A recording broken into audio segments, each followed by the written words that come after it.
Welcome, everybody, to the ZOA Book Club. We're very, very honored today to have Rabbi and Special Envoy Aryeh Lightstone speaking about his new book, which was just published yesterday. And without further ado, I will turn this over to Rabbi Lightstone. Okay, fantastic. I appreciate the ZOA Book Club for hosting me. I did write a book. The book came out yesterday, and the book is called Let My People Know. And before I say anything about the book, other than encourage everybody to buy it, of course, but before I say anything specifically about the book, there are two incredibly important parts of the book that if you read none of it, or if you take away nothing from this book club other than this, please take away the following two pieces. Number one is, in my introduction, I speak about something that I remember when I was fourth grade. I don't know how many of you remember what you did when you were fourth grade, but when I was in fourth grade, and I remember the Shabbat that I was reading this book, it was about interesting sports statistics. And it spoke about Wilt Chamberlain when he scored 100 points in a game. And when he scored 100 points in the game, the book mythically, because I later found out the story was not true, described one of the players on his team who scored 2 points and who was interviewed in the locker room after the game. And he was interviewed and was told, how are you going to remember this historic evening? And he replied back to him, how am I going to remember this historic evening? Let me tell you how everybody will remember this historic evening. It was the night that Wilt and I combined to score 102 points. And I share that story because for 4 years, any part of history that I was lucky enough to be a part of, any small role that I was able to play, any opportunity that I had, was purely because my boss, who took a chance on me, Ambassador David Friedman, he was the one who has the relationship with the president, with the Secretary of State, with Jared Kushner, etc. And he graciously allowed me into the room. He allowed me into the opportunity. He allowed me to prove myself. And I spent every waking hour for the better part of 4 years trying to repay both his trust, but the trust of the United States of America. And if you look at history, there are a lot of interesting ambassadors. There are a lot of ambassadors who do some things, but it's extremely rare where policy is crafted from an embassy 6,000 miles away from our capital of Washington, D.C.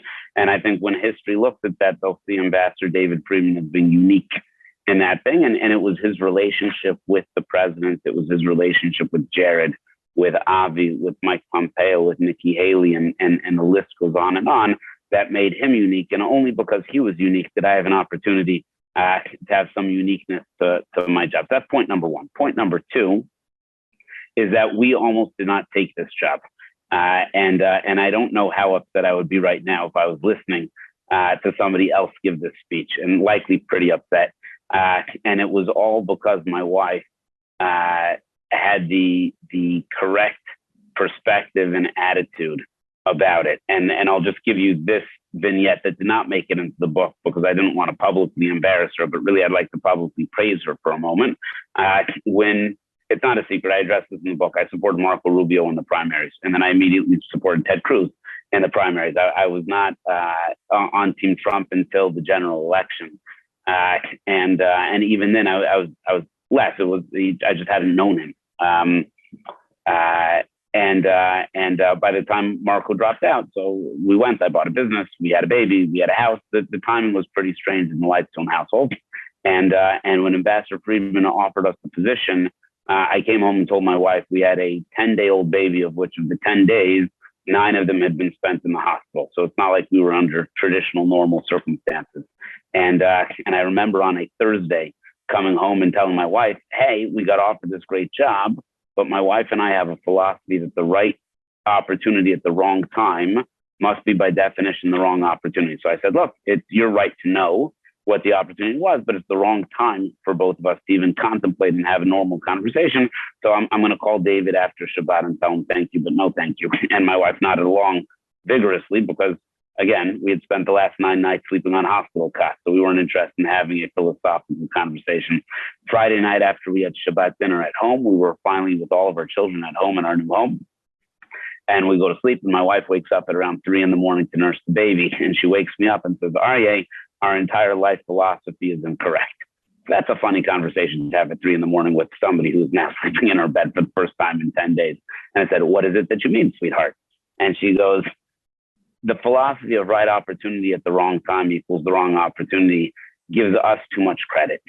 I said, what do you mean? She says, God opens the door. It's your job to figure out how to walk through it. So when the right opportunity strikes, if you wait for the right time, you might spend the rest of your life waiting for the right opportunity. It's our job to take the right opportunity and make it the right time. And I like to begin that because without her saying that, I'd likely have been the person who said, thank you, but no thank you. I'd probably have a much larger real estate portfolio today, but I would have played a much smaller role in what I think was a really historic time. So, okay, so those are two things that I don't want to say get out of the way because that's the incorrect emphasis. That is the foundation of which the entire book, Let My People Know, is written under. So now what does it mean, let my people know? Let my people know is written for one purpose and one purpose only, and it's to translate an America First policy in terms of practical implications of what the Trump policies meant. I don't claim to have written any of the policies. I do claim to have implemented a lot of the policies, and I was blessed to be able to do so. And my argument is that there are two ways that the United States has looked at the Middle East. We'll call it pre-Trump and post-Trump, so PT and PP, and then you've got T. President Trump, because of David Friedman and Jared Kushner and Mike Pompeo, and the list is very long, Avi Berkowitz and so many more, looked at the region very differently. And I make the argument that when all of these people who are now household names came into their positions, they were ridiculed by the mainstream press as being unqualified. And my argument is it was specifically because of their lack of what our experts call qualifications that made them so successful in that which they did. And what I try to do over the course of the book of Let My People Know is to let you know, because you're my people, Americans, what it means to be part of the foreign policy think tank echo chamber and what the courage and conviction and intellect and strategy was of those select leaders who were able to extricate themselves from that. So in order to understand how the problem was solved, you have to know how the problem is. You know, we have these things that nobody really pays that much attention to outside of ZOA. And I credit ZOA because you fight about everything. And a lot of people roll their eyes and say, just leave it alone. This isn't a meaningful detail. And the answer is every detail is meaningful because in the course of lots of details, they add up and it creates a preponderance of evidence. Now, if one of those pieces of evidence is wrong and all of the other pieces of evidence are built upon that evidence, so it turns out that we have all of our evidence wrong. And we have these reports that are called the Human Rights Report and the International Religious Freedom Report. And we're obligated by Congress to write these reports. It's not just the embassy in Israel, but it's every embassy and every consulate that we have around the world writes these reports. The fact is none of us read any of them other than ours, and none of them make any news other than ours. But every embassy in the world is required to. Then those reports get sent back to Congress and to our intelligence services and to the State Department. And what winds up happening is the opposition to Israel is so well organized and so well funded that there are countless NGOs, non-governmental organizations who write reports on what happens in Israel. And those reports, there's no professional test that you need to take to work for an NGO. There's none whatsoever. There's probably an ideological test that you have to take, but there certainly is no professional test that you need to take. And they sit there and they'll write reports, and then they'll write more reports, and then they'll write more reports. And Congress requires that the embassies take the publicly available reports and collate them into a book that goes back to Congress, our intelligence, and State Department. So just understand this. The Congress has outsourced our foreign policy making to NGOs that have no requirements or restrictions in terms of how their reports come out. So we get these reports. They say horrendous things about Israel because 99.8% of the NGOs in Israel are specifically there in order to say terrible things about Israel. The United States of America, with your taxpayer dollars, writes these reports. They edit these reports and they publish these reports. And then the NGOs take these reports to their funders and say, look how successful we are. We've created American foreign policy because they're part of Americans' embassies. Reports that go back again to our intelligence and State Department and White House, they get more funding and they write more reports. And this goes in a circular firing squad. And the first thing Ambassador Friedman had me do, it was the least glamorous thing I ever could have imagined doing. And he says, read all of the reports. I said, oh, that's fun. And I read all of the reports, and then I read more of the reports. And he said, figure out how you can fix those reports. And it was very difficult to do because there are 3 full-time officers at the embassy who all they do is write these reports. And I'm not saying that the reports that we published finally in year number 4 were good reports, but they were more intellectually honest within the spirit of the law of Congress. And why did we do that? David Friedman, Donald Trump, Jared Kushner, Mike Pompeo never once read those reports in order to be able to decide what their policies were going to be. But Ambassador Friedman said, if there is a single report that comes out of this embassy that doesn't have my blessing, then that report can't leave the embassy, because he understood the totality of the relationship was critical to fight each and every detail in order to be able to actually promote what U.S. interests are, and not, George Soros funded NGOs trying to craft U.S. policy. And I'm pleased to tell you, while the reports that came out this year are still terrible, they're at least more intellectually honest. And that means that you have the ability to litigate on the issues of those reports. And why does that matter? Because when they go up to the intelligence divisions, the State Department, to the White House, they're able to be called BS, baloney, on what those reports actually have. So part number 1 is there's an entire industry of people, and it's not a small industry. It's hundreds, it's certainly tens of millions of dollars, hundreds of millions of dollars since Oslo, of NGOs who are created in order to determine what U.S. foreign policy is. Now, I make 2 arguments in the book. Argument number 1 is the day where foreign policy changed forever for the United States of America was December 6th, 2017, when President Trump recognized Jerusalem as the capital of Israel, not the embassy, which is May 14th, which is the physical manifestation of that. But when President Trump recognized Jerusalem and the next day nothing happened, suddenly there was an awareness, right? When I say nothing happened, every expert, and David Friedman writes about this in his book so eloquently and beautifully in Sledgehammer, and you should read it, and you should buy it, and you should buy more copies, and you should give them to people. He litigates this case better than I ever could, and I got to watch him do this firsthand for the better part of 4 years.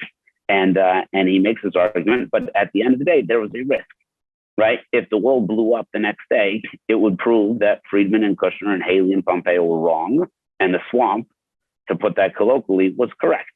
And now what turns out to be right is that the people who were unqualified actually understood what was happening on the ground better than the so-called experts. And because that happened, all of the rest of the policies were able to flow forward from there, because it was proven that the experts who claimed to be experts were indeed nothing but a cottage industry of people who were sitting there in order to only talk to each other, to get funding from each other, in order to produce more reports from each other, in order to establish a policy that we would be bound by. And the second we broke through that policy, they're like, oh my goodness, what is it that we actually do? What do we bring to the table? And that moment of aha, that was the eureka moment of the foreign policy establishment. Holy cow, these unqualified people might actually be onto something. Now, here's what's critical, and I speak about this in the book at a fair amount of length. There were no repercussions for the experts. The experts were still invited to be talking heads on all the TVs. They were still invited to be the op-eds, not just on New York Times, but also in the Wall Street Journal, to go ahead and to claim their expertise that over, and whether the opening of the embassy, the recognition of the Golan Heights, the deal of the century, even the Abraham Accords, these experts time and time again got to be considered experts, while these unexperienced, underqualified people were doubted time and time again. And that's sort of point number 1. I try to establish the atmosphere that we were in. And once we establish the atmosphere that we were in, then you can understand the greatness of what was accomplished. And when we understand the greatness of what was accomplished, that really comes through based upon the fact that the administration led by President Trump, but David Friedman, Jared Kushner, Mike Pompeo, were able to go over the experts, around the experts, in order to make things happen. So that's the opening of the embassy, the recognition of Golan, etc. So why did I have to write this book? I wrote this book because from August 13th, 2020, which was the phone call in between MBZ, who was the crown prince of the UAE at that point in time, Mohammed bin Zayed, who's now the president of the UAE, President Trump, and Prime Minister Netanyahu. If we can all just rewind our lives to back where we were in August of 2020, Black Lives Matter protests were destroying the foundation of Main Street throughout America. COVID and COVID policies prevented us from praying in synagogues and churches and mosques, but allowed us to protest whatever it was that we wanted. There was a re-election campaign that was sort of happening, but sort of not happening. One of the candidates ran from his basement via Zoom, and sort of all norms that we were used to got thrown out the window. In the midst of all of this, peace in the Middle East started breaking out. The problem is that for some of us, this was a priority, but for the vast majority of us, it wasn't. A lot of us had to figure out how to keep our businesses running, how we were going to pray on the high holidays, when we were going to see our parents or grandparents or grandkids again. All of these things. I mean, the world was in disarray in August of 2020. And I remember something that MBZ, that Sheikh Mohammed bin Zayed said on the phone. And he said, you know, COVID did something to all of us. We're now going to do something to the world. And what he meant by that, if I'm allowed to interpret the words of Sheikh Mohammed bin Zayed, he said, when COVID taught us that so much is out of our control, how much more do we have to do as leaders to take things that are in our control and to make a difference?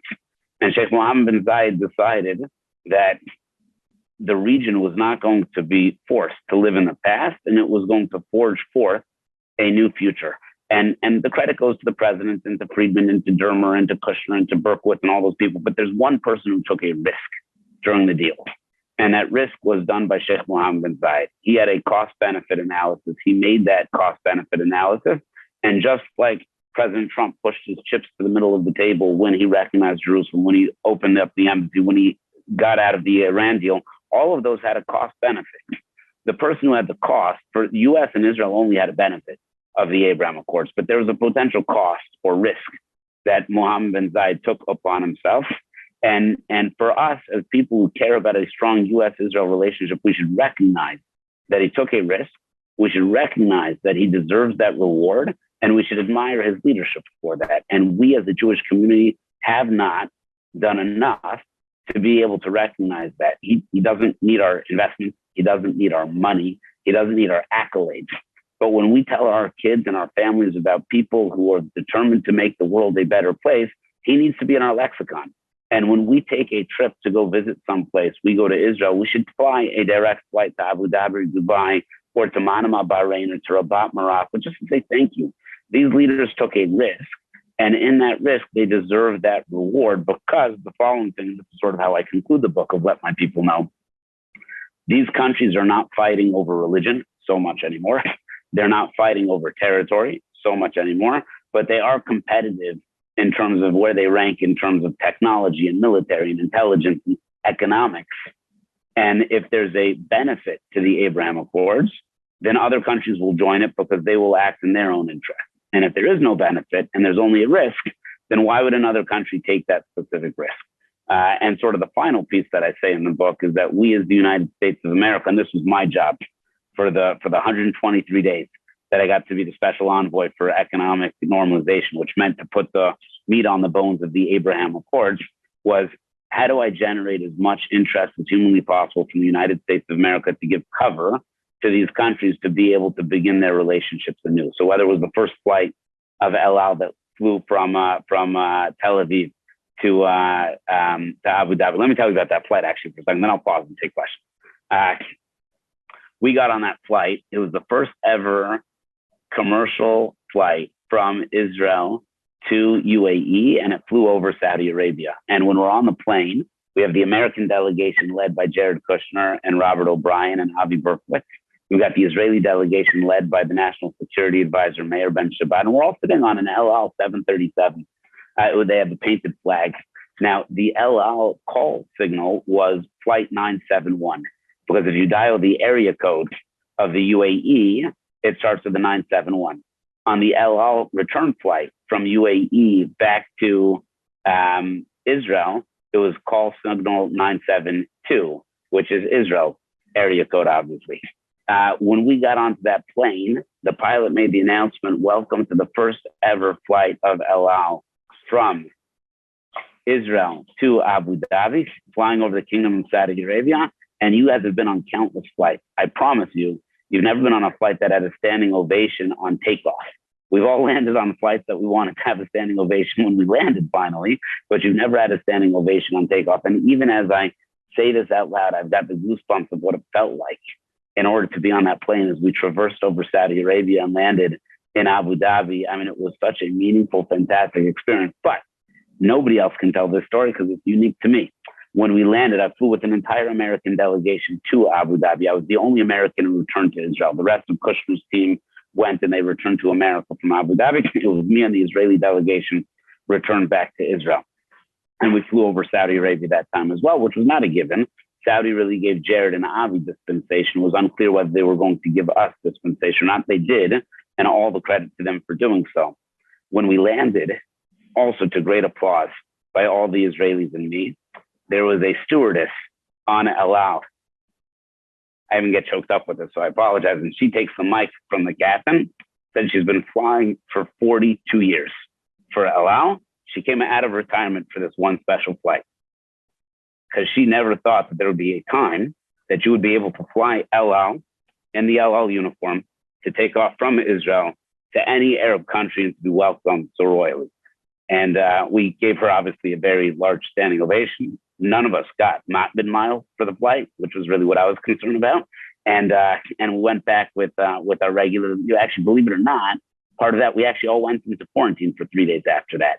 I mean, this was ridiculous. One other story. I'm sorry. One other story from the book that you have to see. So I only eat kosher. I wear my yarmulke everywhere that I go. On the first trip that I took to a Arab Muslim country was to Bahrain in 2019. And it was leading the Peace to Prosperity workshop in Manama. And my wife looks at me and says, Aryeh, you're not going to wear a yarmulke. I said, I'm going to wear a yarmulke because I represent the United States of America.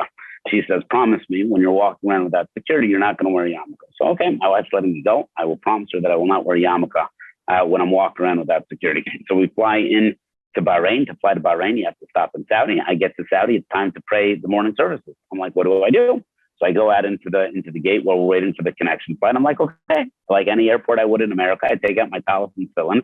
And apparently I made the social media news in Saudi Arabia. Who was this guy putting on this Jewish stuff in the middle of the Riyadh airport? So that was my first introduction to Saudi social media. And I landed in Bahrain and I had security and it was fine. We're walking around. They opened up the synagogue for us and we prayed Wednesday morning services in Bahrain as guests of the king, which was really, really special. And we go back, fine. That was the sort of the end of the thing. My security drops us off at the airport in Manama and they walk me through security like every airport has. And I tell the security guys, it's 2 a.m. It's a 4 a.m. flight that I have to take. I said, go home, go to sleep.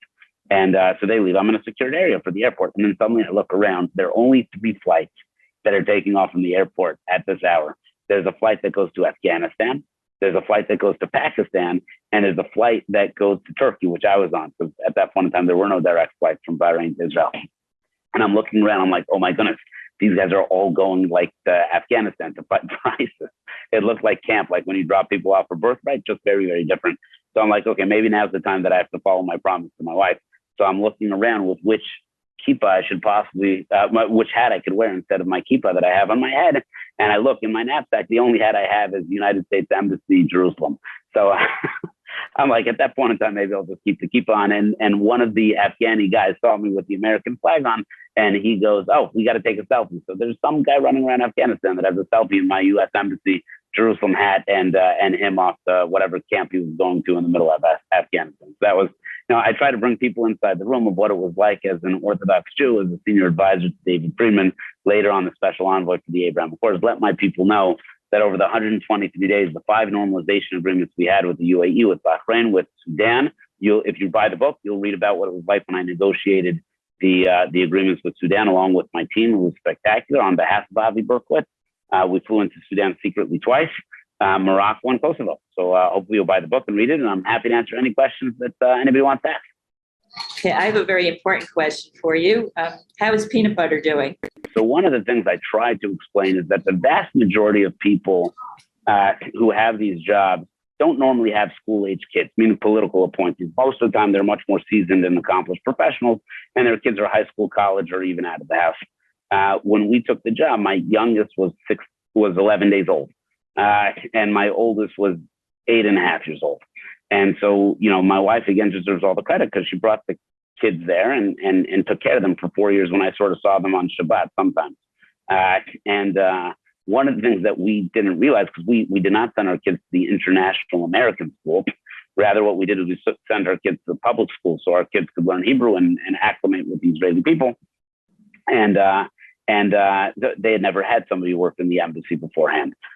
So I remember one time distinctly, I was on a secure call in a secure room talking to like an ambassador who really was besieged. It was our ambassador in Beirut. And at that point, Beirut's always bad, but this time was particularly bad. And we're sitting there talking about how we can de-escalate tensions. It's always funny when we both talk about it. It's not like Israel escalates the tensions, but nonetheless, we're having a conversation about how we can de-escalate the tensions.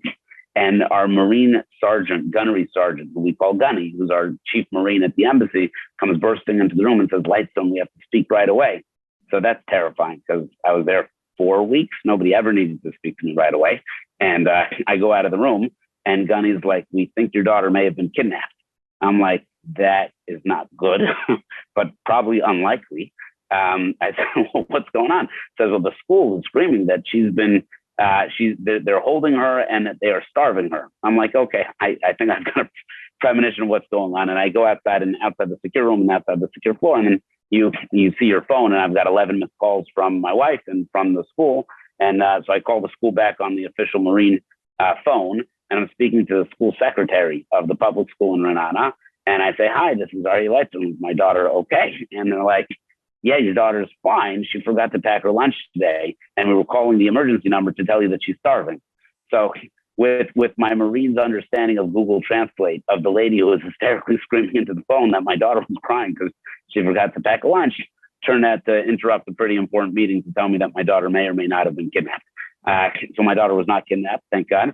But she had she was called from then on by the gunnery sergeant. Her nickname was Peanut Butter. My nickname was Tip of the Spear because I always had to show up places before the ambassador got there. Had we known what the ambassador's book would have been called, I would have been called Tip of the Sledgehammer. But anyways, my nickname was Tip of the Spear, and Shayna was Peanut Butter. None of the rest of the family got a nickname, but anyways, she also did not forget her lunch again after that. And I just wanted to also say, my first question was going to be about the NGOs, and I'm so glad you discussed that because those are a huge pet peeve of ours. I mean, they are a disaster, and the current reports are, they right away start in with talking about the allegations of Yesh Din and B'Tselem and all these really horrible Soros-funded, European government-funded NGOs that spend all day blasting Israel, and that just ends up in the State Department reports as Shonda. And unfortunately, it's back to the same, a lot of the same business again now in the current administration. And that must be, I'm sure, it's very upsetting to you to see what's going on now in those reports. Can I make one comment on that? Sure. Yeah. So this is important for everybody to know. We unfortunately today we see a rise in anti-Semitism. Many of us live in fairly insulated lives where it does not impact us directly, even though that's becoming more and more to the surface. But let me paint one picture. I'll keep the country anonymous because I likely saw this when I had it was likely some form of classification. And it's not in the book, so I didn't get it cleared by the White House. But Israel was in the middle of negotiating a free trade agreement with a country that it had recent relations with, not the new relations, but it was a country in Asia that they were doing a free trade agreement with. The Europeans called that country and said, now in free trade agreements with Israel, there's Israel, Jerusalem, the Golan Heights, and the West Bank. And each one of those entities for the rest of the world needs an independent free trade agreement. And most of the rest of the world will only do an agreement with Israel, excluding Jerusalem, the Golan Heights, and the Judea and Samaria or the West Bank. That's how most of the world has their agreements with Israel. Mostly because the United States also had our agreements with Israel in that way up until, again, you've got PT, and T up to the time of President Trump. There was this country who could not care less about Jerusalem or Golan Heights or Judea and Samaria. They just wanted a free trade agreement with Israel because they believe that Israel and their economic superpowerness is going to propel their country to the top of their competitive issue that they have in Asia. And so they wanted a warm embrace with Israel. And so they didn't have any political shenanigans in their free trade agreement. This was being negotiated between Israel and this country. I don't know how this happened, but a European country found out that this agreement was going to happen without the traditional political exclusions of Jerusalem, Golan Heights, and Judea and Samaria. And they called up that country and said, we will cancel our free trade agreement with you if you don't have a free trade agreement with Israel that excludes Jerusalem, the Golan Heights, and Judea and Samaria. Now, I just have to ask you, what type of anti-Semite wakes up in the morning and decides that another country in Asia's relationship with Israel bothers them so badly that they will cancel their relationship with them? Just explain to me what type. I wish we all had that motivation for anything in life. You wake up in the morning, you care so deeply about hating. It's got to be the Jewish people hating the state of Israel so badly that none of the country that this person comes from, it's far from perfect. I promise you, his or her job representing that country, he's not doing a great job representing that country. There's other stuff they can fix there rather than deciding that the Asian country working on a free trade agreement with Israel needs to have political exclusion. So this is what we're up against. And when the United States of America does not speak clearly and definitively about what it is that we believe in, then you wind up with shenanigans like this. And this happened on our watch. Now, again, they likely wouldn't have followed through with it because we had Friedman, Pompeo, Kushner, Berkowitz, and all the rest of the people. Oh, I will say one more thing. I don't get into this nearly enough detail for the book, but if you just look at the people who worked in the previous administration, nearly every one of them would have been that MVP, the most valuable player for the U.S.-Israel relationship in any other administration. The secretaries of energy specifically deserve a shout out. Rick Perry, who many of you are familiar with, Dan Bruyette, who most of you are probably not familiar with. He was the secretary of the energy for the second half. He was a ardent supporter of the Abraham Accords, a very significant supporter of Israel's energy independence, and was a major fighter for Israel's opportunities in the region. And if you remember, when the president of Egypt went to the Israeli Minister of Energy just 8 weeks ago, who's in a wheelchair, and he went and gave her special attention, which normally wouldn't happen in Egypt. The relationship there, the foundation of that relationship came from Dan Bruyette. He doesn't get nearly enough credit from our community. He deserves it. He in any other administration, everybody would have pointed to that guy and said, he's the champion of the U.S.-Israel relationship. But there was not a shortage of them in the previous administration. I'm not going to comment on the current administration. Well, we have not hesitated to comment about the appointees in the current administration. In fact, we have a whole webpage, Biden Hostile to Israel Appointment Watch, which lists one after another who is extremely problematic. You know, people who run conferences on how to demonize Israel. The main contact with the Palestinians who said that he was inspired by the Intifada, and it goes on and on. It's an absolute disaster. I have a lot of questions in the chat, so I'll read some of them to you. Our great friend Nathan Lewin is asking, do you want to tell the story of how the State Department changed its policy of refusing to recognize on the U.S. passports place of birth designation that Jerusalem is in Israel? That was before the U.S. Supreme Court on this case. And it was a big fighter for this. ZOA actually initiated the first legal case on this matter, and we combined forces. So this is something that I'm sure people would love to hear about, this ultimate success during the Trump administration. I am I'm humbled that Nathan would ask me. There are a lot of heroes to this story. And Nathan, Aliza, David Milstein. I think you guys are familiar with David Milstein here at ZOA.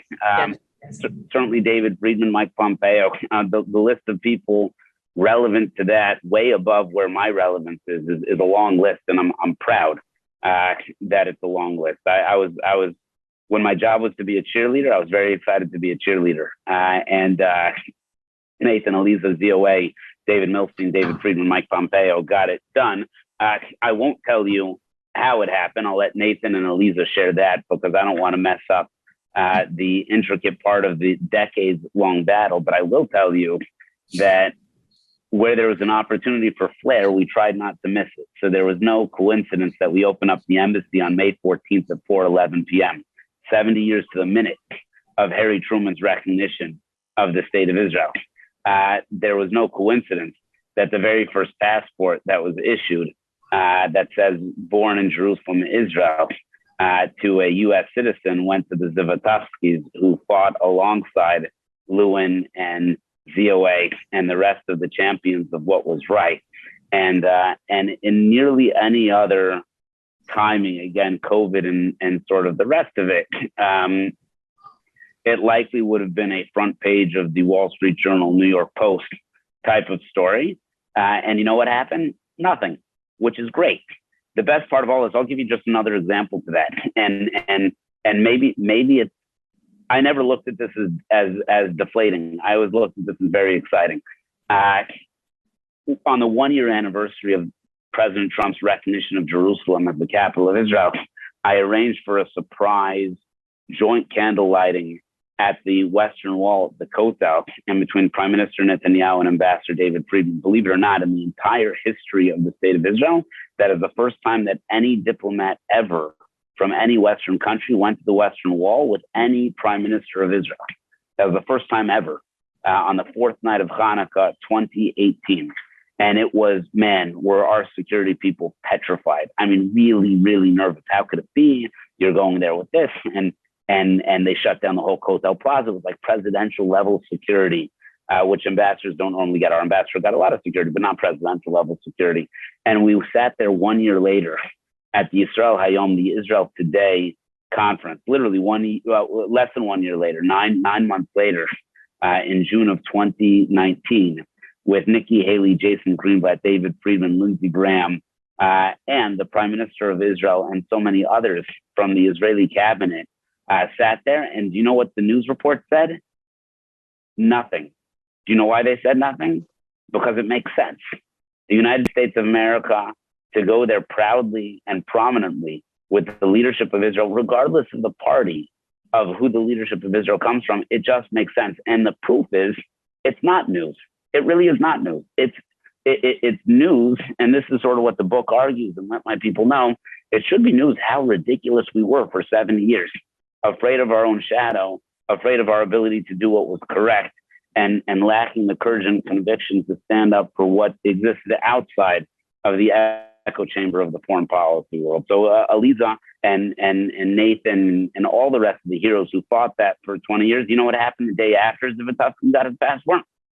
Some other guy got their passport that said born in Jerusalem. And it's normal. And that's the best part of all of this. It should be normal and it must be normal. So I really wish them congratulations. You helped us look good. But we other than Friedman and Milston, I did nothing. But I appreciate, I was in a bunch of good pictures. So thank you. Thanks. And it is also mentioned, David Friedman spoke about the issue in his book also. So there's more info in there. And we're hoping to have him come and do a book club with us too. Let's see, Brian Grodman has some questions. Brian is a ZOA board member, and he asked, number one, did David Friedman suggest to the Israeli government to build in Judea and Samaria and E1? It seems an opportunity has been missed. And his second question was, were there non-public communications with the government of Iran? The first question, I'm happy to address. David Friedman said this so incredibly articulately, and this is disappointing to hear that in advance of President Biden's arrival, that they decided to cancel building in Israel. That is disappointing. But I'm not in the room, and I'm not part of all the conversations that are happening today. I'm not. I was in the room for many of the conversations. But one of the conversations that David and Jason Greenblatt, who has a book that's coming out soon, I'm sure it's going to be fantastic. Jared Kushner, Pence, Pompeo, again, the list. I'm just embarrassed to leave somebody off the list. The list is really impressive list.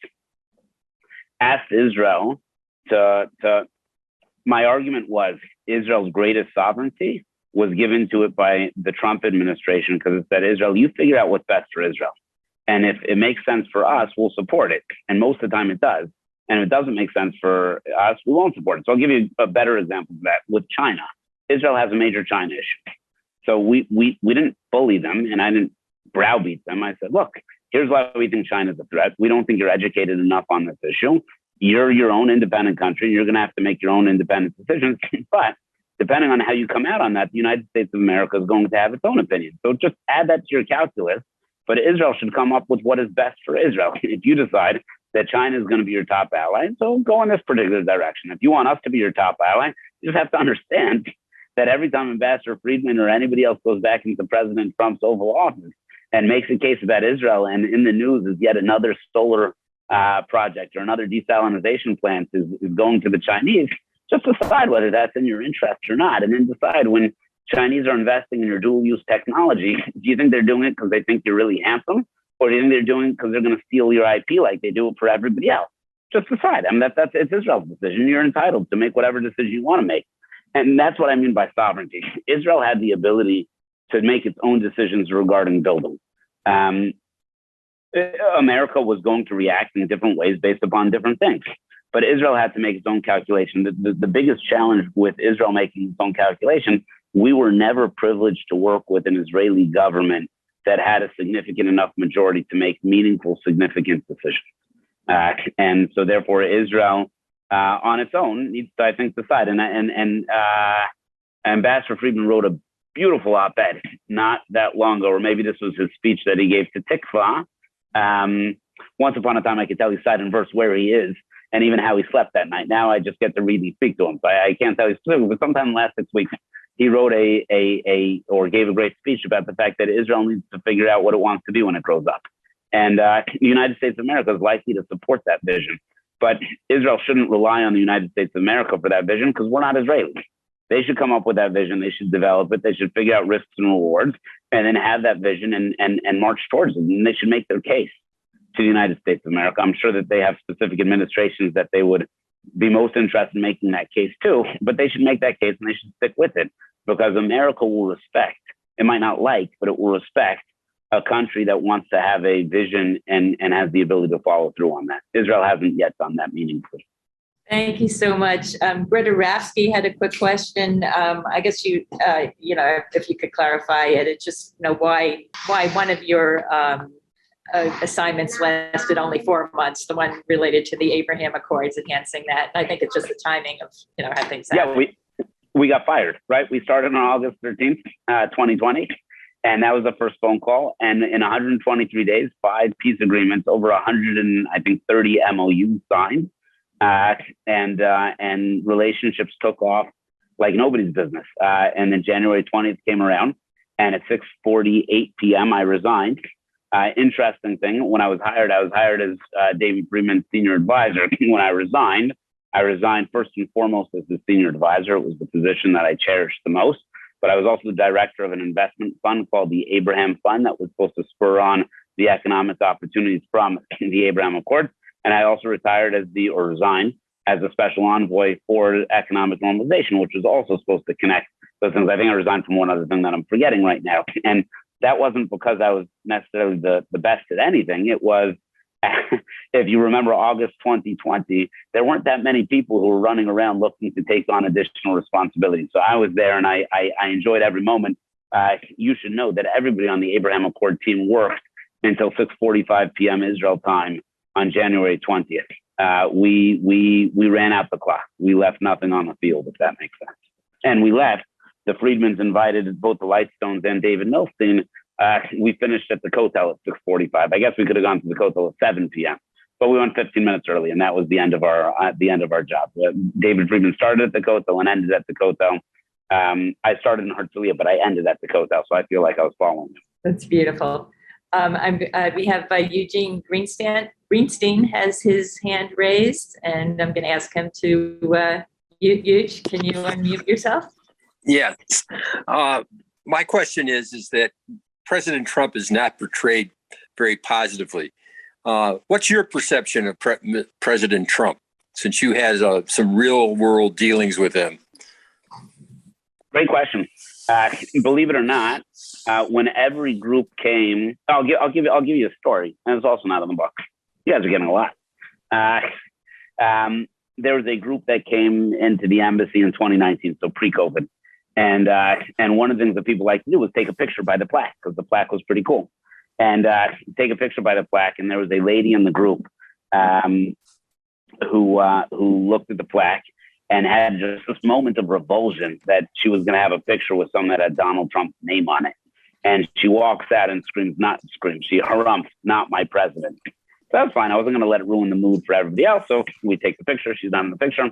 We go into the ambassador's office, and I'm briefing this group of 18 or 20 people. But I couldn't get through my head the "not my president" line. And I decided, instead of giving the normal U.S.-Israel speech, I decided to speak about one of my heroes in the embassy. And there are, I think, 500 of them around the world, maybe a couple more. It's the operator at our embassies and consulates, the person who picks up the phone when you need something as an American in any place in the world. And you call and the operator picks up. And there was a lady named Avril, which is a British accent, who picked up from our embassy. She fielded thousands of phone calls a week. And you know what she didn't ask? She did not ask who you voted for. She did not ask if you voted. She didn't ask if you're current on your taxes. She didn't ask if you committed any zoning violations. She said, "Are you American?" And if you were American, you were put to one course of phone calls. And if you weren't, you went into a pile that we got back to you eventually, right?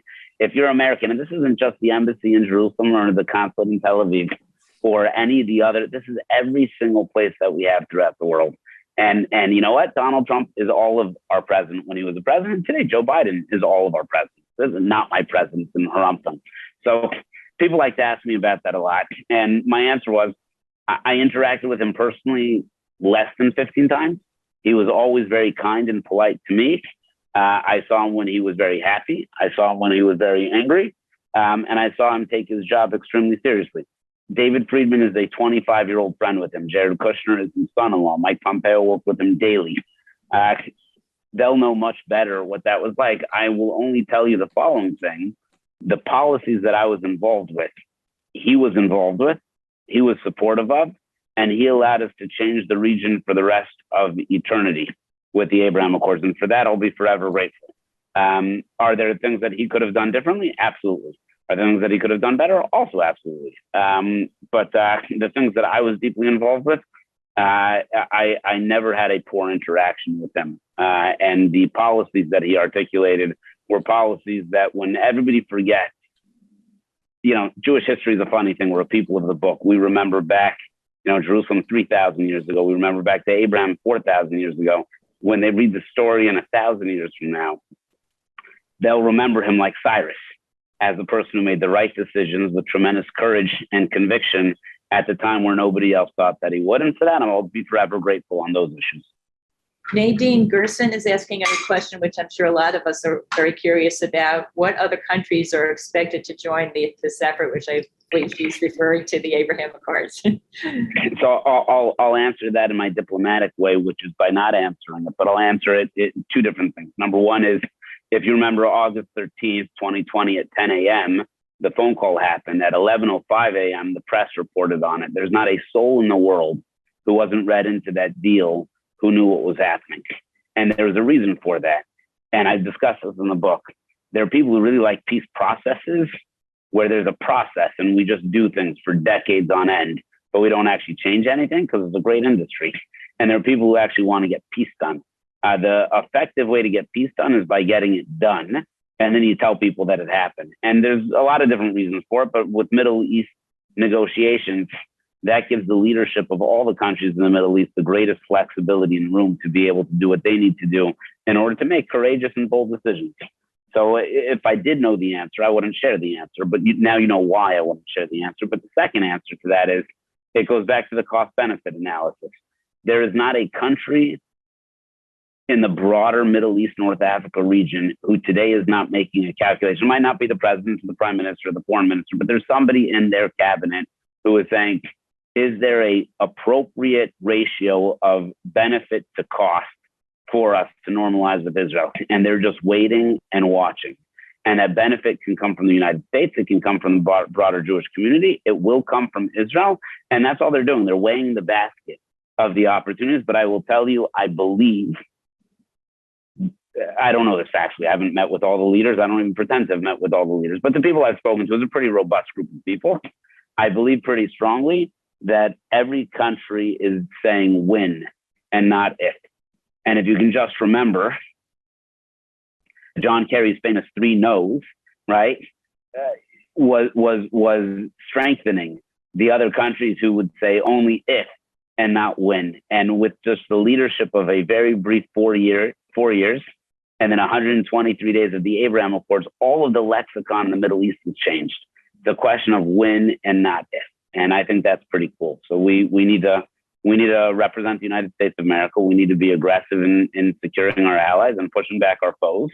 And more countries will join. It's a question of when and not if. Rabbi, do you think there is a dangerous chance that Lapid will push a 2-state agreement through?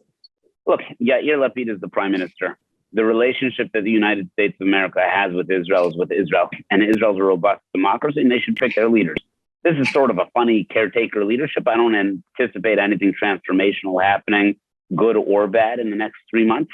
I pray for the safety of Israel. Transformational governments of all kinds come with risk. And I hope that God gives them the wisdom to be able to steer correctly during this time. That being said, I really hope that Israel comes up with a very strong government that will be able to make meaningful, courageous decisions, because that'll be good. And Israel needs to determine what it's going to do. The will of the Israeli people is not in a 2-state solution today, certainly not in what colloquially is known as that. And so I'm not particularly concerned about anything. The American press, I think, will wake up and be pretty interested to find out that Yair Lapid's foreign policy regarding Iran, etc., is not terribly different than Bibi's foreign policy regarding on a top level. The way it's articulated is very different and everything else like that. But the people of Israel do not want Iran to have a bomb. The people of Israel do not want to get shot or stabbed, whether it's in Aryeh, Neve Daniel, Efrat, or Tel Aviv. And the people of Israel want peace and security, and they want more Abraham Accord countries. There are details to be worked out. But just as I'm not going to bully Israel when it's government A or government B, the Israeli people will pick a government to represent them. I hope.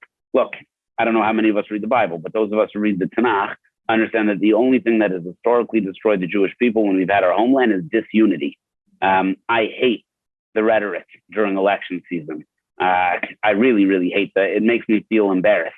As a Jew, as a Jewish American, but we shouldn't talk to each other this way. Look, Americans shouldn't talk to each other this way in our political rhetoric. There is not a human being, there's not a Jew who has existed throughout history who would not trade places with every single one of us. And we sit here as though the world is falling. There are a lot of problems, there are a lot of issues, and we need to fight them, but we need to fight them civilly, and we need to fight them politely, and we need to elevate the conversation, not denigrate the conversation. I'm very proud ZOA does that a lot, and we all need to do that. We need to stay involved, we need to push, we need to work, but Israel needs to come up with its government, and we need to come up with our government, and we need to all elevate the discourse, and we should pray for unity in Israel. That's a good thing, not a bad thing. Sorry, I don't even know if that answered the question, but that's what I felt like telling you guys. And then we have a question from Leslie Berger about the State Department's unfortunate history of not being very positive towards Israel, and asking how much opposition did you face from the State Department? I know in the book you talked about problems with the initial Secretary of State, Rex Tillerson. ZOA pointed out issues with him too, and we're thrilled when and we also supported Pompeo against some left-wing groups and tried to not have him confirm. Pompeo did a phenomenal job. I know you spoke about Rex Tillerson not doing what he should have done on getting more countries to open embassies. Look, he didn't do what you're supposed to do, which is work for the boss, right?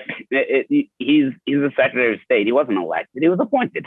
The president had a policy. He didn't like the policy, but you support the policy or you leave. In terms of the State Department, in terms of any other career bureaucrat, look, they look at political, I'm saying overgeneralizing. Some of my very good friends worked with me. I think many of them disagreed with me and disagreed with Ambassador Friedman. But most of the people that I worked with in the embassy were intelligent, hardworking, pardon me, and were willing to do the policies that were articulated. Not all of them. Some were obstinate and some tried to make the policies fail, but that was a minority. The State Department writ large, and we don't have time to discuss this right now, there are a lot of reasons that could be justified from their own internal thinking in terms of why they have an anti-Israel bias. Here's the thing, we're not going to fix that. What we need to do is we need to be confident in who we are. We need to be confident in what it is that we do.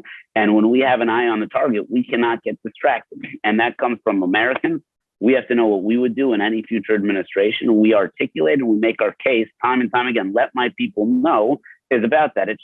Peace in the Middle East is not a Republican issue. It's not a Democratic issue. It's an American issue. And the fact that this administration hasn't picked that up and run with that, it's a disservice to America. They shouldn't be faulted that they don't want to run with Trump's policy. They should be faulted that they're not running with an American policy. It's in America's interest. And we need to do a better job of saying it's America. We benefit, and we don't do a good enough job articulating why that is. Put America, Republican or Democrat, into a box and make them make the right decisions. And when they don't make the right decisions, explain not why it's not good for Israel. Explain why it's not good for America. They weren't elected to support Israel. They were elected to support America. They were appointed to their jobs. They joined the Foreign Service for that. We have to do a better job of articulating that, which, by the way, Sledgehammer should be mandatory reading for anybody who ever works for foreign policy in any United States of America. Then not everyone's going to agree with it, but at least they'll see a side that I promise you they've never heard before. Why don't I give you a chance to, for any final comments you'd like to make? That I would only say that let's elevate everybody together. It is, we're in interesting times. We're in complicated times. We're in challenging times. And President Biden landed in Israel today. And yeah, I don't like a lot of his policies, but the President of the United States of America went to Israel. That's awesome. We should be excited about that. Now, whether the results are good or bad, let's litigate that tomorrow. But today, let's celebrate the fact that there is a very strong relationship between the U.S. and Israel. The previous president broke all ceilings for that. And the advantage is that that'll elevate all future presidencies. And we need to make sure that every future president on the Republican side and the Democratic side understands why what President Trump achieved is the floor for all future administrations, not because it's good for Israel. Take off your Israel hat, but because it's good for America. And we need to make that case time and time again. And on occasion, we get caught up by saying what's good for Israel. If we can articulate that, the U.S.-Israel relationship is uniquely fantastic for the United States of America, we will take our group and we will expand it and elevate it meaningfully. And that ultimately will let my people know is if you think that you have a friend who says, man, Trump did nothing right, I'm sure none of you guys know any of those people, but there are a couple of people who may believe that. Buy my book, send them the book, and explain. Thank you so much, Aryeh. This has been phenomenal, really, just a wonderful presentation. Thank you, everybody. Thank you for being with us today.